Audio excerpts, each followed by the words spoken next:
भक्तों, माता लक्ष्मी कहती है घर की ये 5 चीजें कभी दूसरों को नहीं देनी चाहिए। आज हम जानेंगे माँ लक्ष्मी की एक प्राचीन कथा। इस कथा के माध्यम से आपको पता चल जाएगा कि एक स्त्री को अपने घर की कौन सी चीजें दूसरों को नहीं देनी चाहिए। जो भी स्त्री ये चीजें दूसरों को दे देती है, माँ लक्ष्मी उसके घर को छोड़कर चली जाती है। इसीलिए भक्तों, आप इस कथा को पूरा जरूर सुने, क्योंकि आधा अधूरा ज्ञान घातक होता है। जो भी इस कथा को पूरा सुनता है, माँ लक्ष्मी उसकी झोली खुशियों से भर देती है। भक्तों, पूर्व काल की बात है। मध्य देश में एक अत्यंत शोभायमान नगरी थी। उस नगरी में एक सुकन्या नाम की स्त्री अपने पति और सास ससुर के साथ निवास करती थी। सुकन्या एक पतिव्रता नारी थी, जो सत्य धर्म का पालन करने में तत्पर और गृह कार्य में दक्ष थी। सुकन्या का स्वभाव अत्यंत दयालु था। वह सदैव दूसरों की सहायता किया करती थी। सुकन्या का पति संजय एक वैश्य था। उसकी अनाज की एक दुकान थी। वह बाजार में लोगों की जरूरत की चीजें बेचा करता था। सुकन्या अपने पति से बहुत अधिक प्रेम करती थी। वह अपने पति को ही परमेश्वर मानकर उसकी सेवा करती थी। सुकन्या नित्य पति से पहले जागती थी। अपने घर का आंगन को स्वच्छ करती थी, फिर रंगोली बनाकर आंगन की सजावट करती थी। उसके बाद वह अपने घर को स्वच्छ करती, फिर स्नान आदि कार्य संपन्न करके वह तुलसी को जल देती थी और देवी देवताओं का पूजन करती थी। इस प्रकार से वह रोज अपने नित्य कर्म करती थी। सुकन्या ने कभी किसी का अनादर नहीं किया। वह सभी के साथ मधुर वाणी में बातें करती थी। सभी लोग सुकन्या को देखकर कहने लगे थे कि ये तो साक्षात लक्ष्मी के समान गुणों वाली स्त्री है।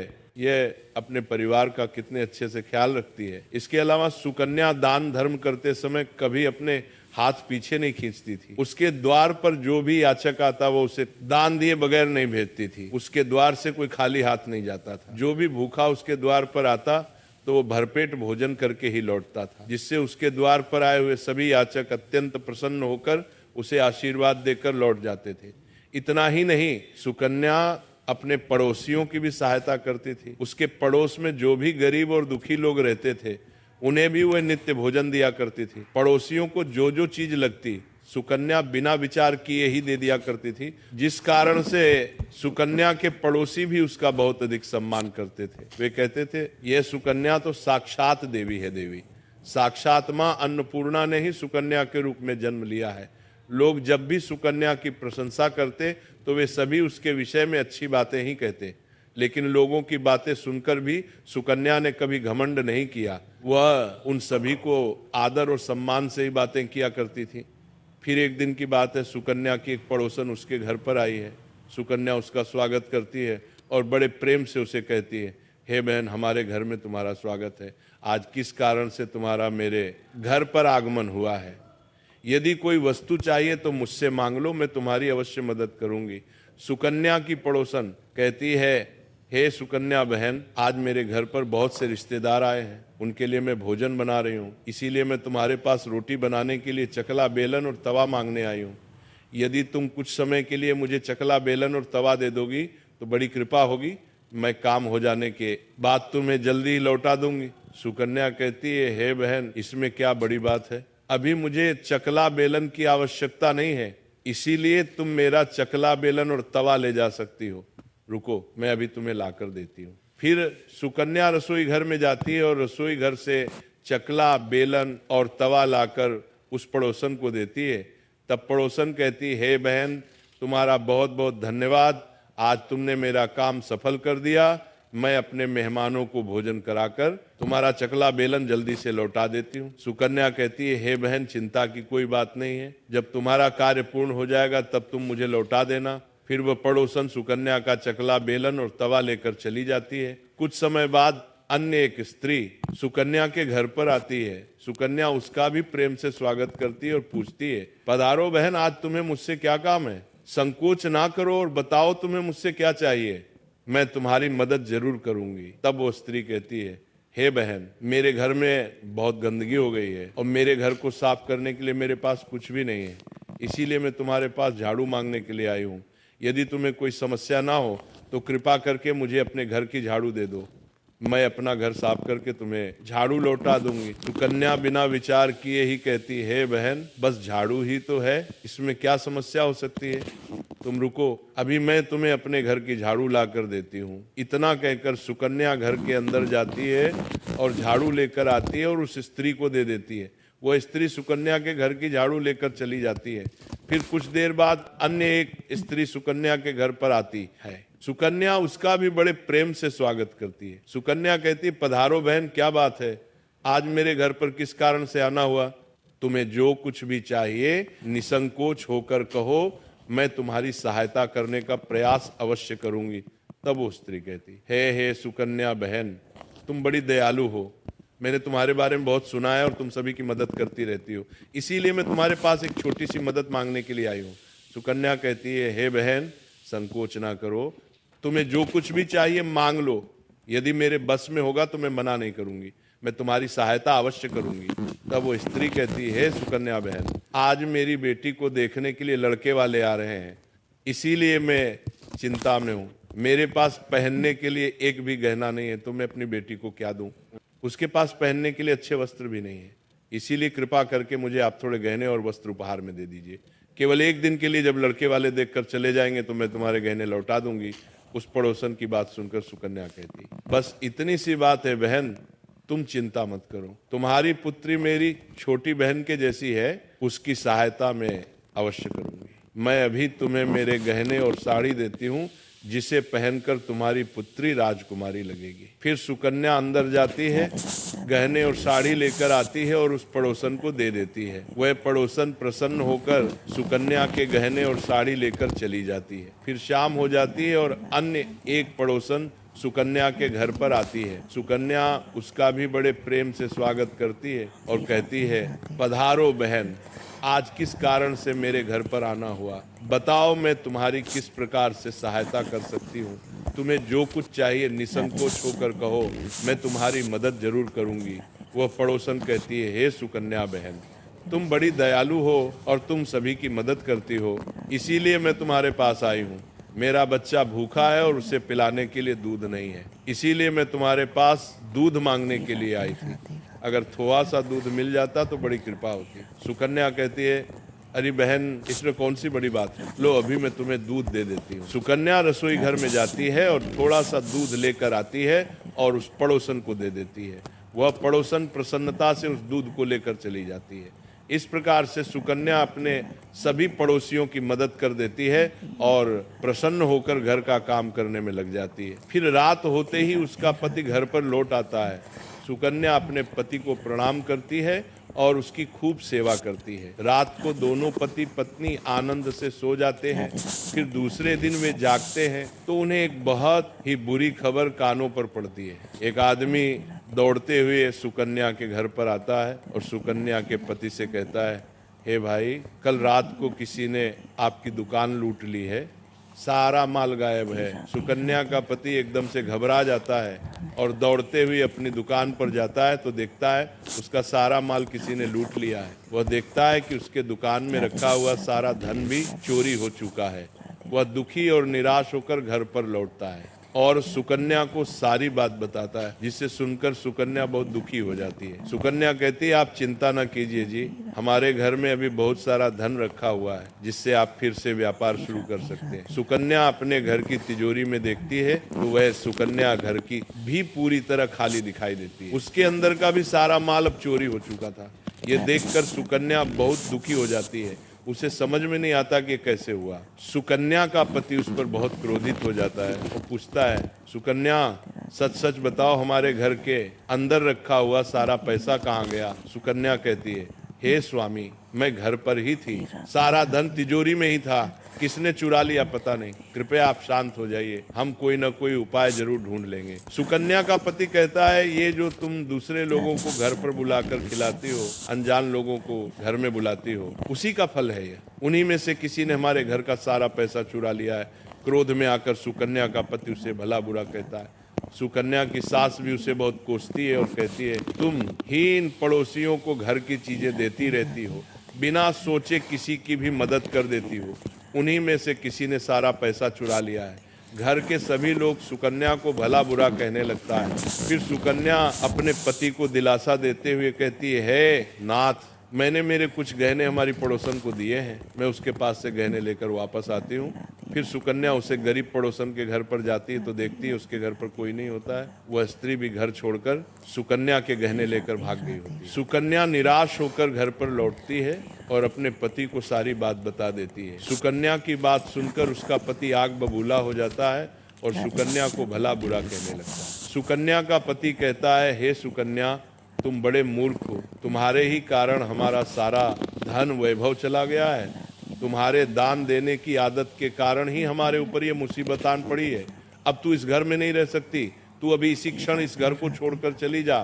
सुकन्या कहती है, हे नाथ, आपके सिवा मेरा इस दुनिया में कोई नहीं है, मैं आपको छोड़कर कहाँ जाऊं। सुकन्या का पति कहता है, तू कहीं पर भी जा, लेकिन अब इस घर में तू नहीं रह सकती, तेरे ही कारण मेरा सब कुछ बर्बाद हो गया है। तू इस घर में रहेगी तो बचा खुचा सब नष्ट हो जाएगा। सुकन्या अपने पति को हाथ जोड़कर विनती करने लगती है, हे स्वामी, ऐसा ना कहिए, मैंने कोई अपराध नहीं किया है, आपके बगैर मैं जीवित नहीं रह सकती, मुझ दासी को आप घर से मत निकालिए।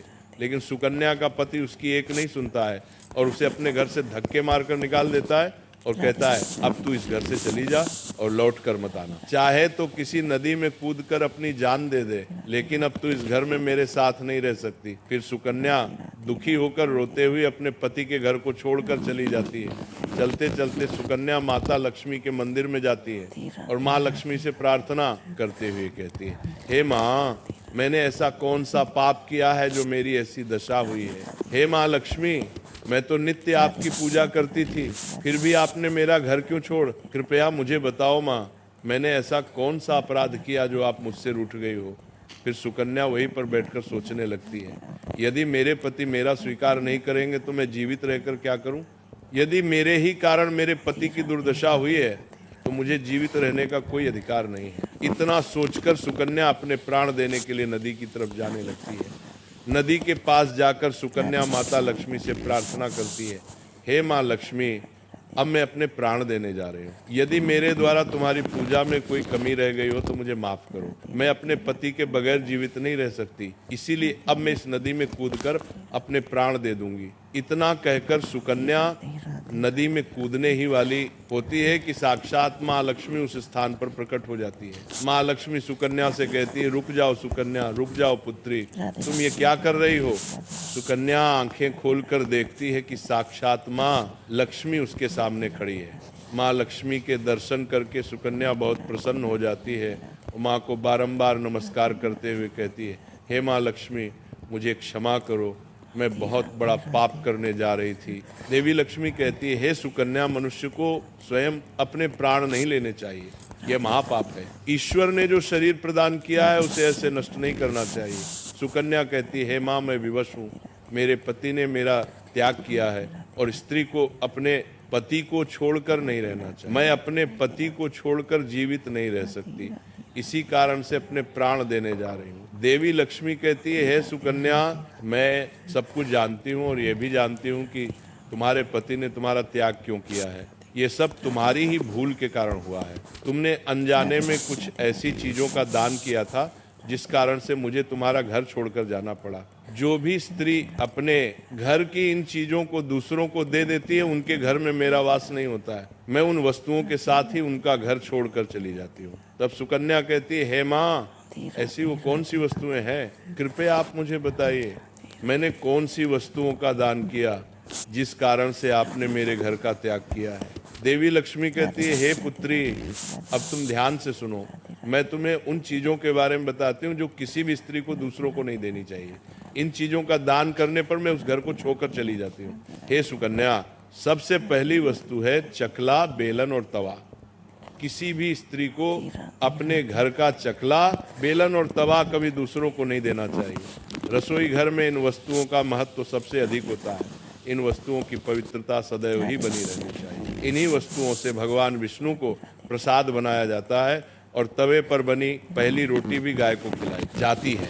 इसीलिए इन वस्तुओं को हमेशा स्वच्छ और शुद्ध रखना चाहिए। दूसरों को देने पर ये अपवित्र हो सकती है और फिर इनका उपयोग करना अशुभ फल प्रदान करता है। इसीलिए सुकन्या तुमने अपने रसोई घर के चकला, बेलन और तवा अपनी पड़ोसन को देकर पहली सबसे बड़ी भूल की है।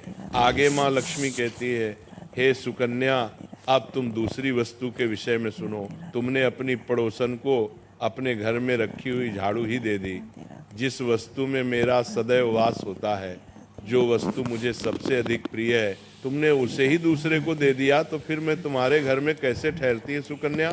जो स्त्री अपने घर की झाड़ू दूसरों को दे देती है, मैं उसके घर को त्याग देती हूँ। झाड़ू से घर की स्वच्छता की जाती है, और जहाँ पर स्वच्छता होती है उसी स्थान पर मेरा वास होता है। ध्यान में रखना, सुकन्या, घर में झाड़ू को हमेशा छिपा कर रखना चाहिए। झाड़ू पर बाहरी व्यक्ति की दृष्टि भी नहीं पड़नी चाहिए। झाड़ू एक अत्यंत पवित्र वस्तु है, इसे पैर नहीं लगाना चाहिए, और इससे कभी विष्ठा आदि प्रकार की गंदगी साफ नहीं करनी चाहिए। माँ लक्ष्मी कहती है, हे सुकन्या, अब तुम तीसरी वस्तु के विषय में सुनो, जो एक स्त्री को कभी दूसरों को नहीं देनी चाहिए। वह वस्तु है आभूषण। एक स्त्री को अपने आभूषण कभी अन्य महिला को नहीं देने चाहिए। मैं सदैव ही आभूषणों में वास करती हूँ। स्त्री के 16 श्रृंगार में गहनों का बहुत अधिक महत्व होता है। एक विवाहित स्त्री को अपने आभूषण कभी अन्य स्त्री को पहनने के लिए नहीं देने चाहिए।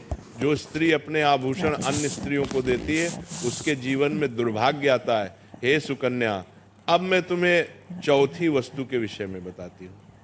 किसी भी मनुष्य को शाम हो जाने के बाद कभी सफेद रंग की वस्तुओं का दान नहीं करना चाहिए, किंतु तुमने शाम के समय दूध का दान किया था। शाम को दूध का दान करने से जीवन में दुर्भाग्य आता है। शाम को सफेद रंग की चीजें दान करने से मनुष्य के जीवन में अशुभ काल आता है। माँ लक्ष्मी कहती है, सुकन्या, अब मैंने तुम्हें उन सभी वस्तुओं के बारे में बता दिया है जिनका कभी दान नहीं करना चाहिए। ये वस्तुएं कभी दूसरों को उधार में अथवा उपयोग के लिए नहीं देनी चाहिए। सुकन्या कहती है, हे माँ लक्ष्मी, मुझसे बड़ी भूल हो गई। मैं इन बातों से अनजान थी। कृपया मुझे क्षमा करो और अब मुझे प्रायश्चित करने का उपाय बताओ। देवी लक्ष्मी कहती है, हे सुकन्या, तुमने प्रायश्चित पहले ही कर लिया है, इसीलिए अब तुम अपने घर पर लौट जाओ। मैं तुम्हें तुम्हारा संपूर्ण वैभव और धन संपत्ति लौटा देती हूँ। इतना कहकर माँ लक्ष्मी उस स्थान से अंतर ध्यान हो जाती है। फिर सुकन्या भी माँ लक्ष्मी को धन्यवाद करती है और उस स्थान से घर की तरफ जाने लगती है। तभी उसका पति ढूंढते हुए उसी की तरफ आ रहा होता है। वह सुकन्या के पास आकर उससे क्षमा मांगता है और कहता है, हे सुकन्या, मुझे माफ करो। मैंने तुम्हें बहुत भला बुरा कहा था। तुम तो साक्षात देवी के समान हो। माँ लक्ष्मी की कृपा से हमें अपना सारा धन वैभव वापस मिल गया है। जिन लोगों ने हमारा धन लूटा था, उन सभी ने हमारा धन हमें लौटा दिया और तुम्हारा नाम लेते हुए क्षमा मांग ली है। यह सुनकर सुकन्या बहुत प्रसन्न होती है और अपने पति के साथ घर पर लौट जाती है। माँ लक्ष्मी की कृपा से सुकन्या के घर में फिर से सुख समृद्धि आती है और उसके बाद से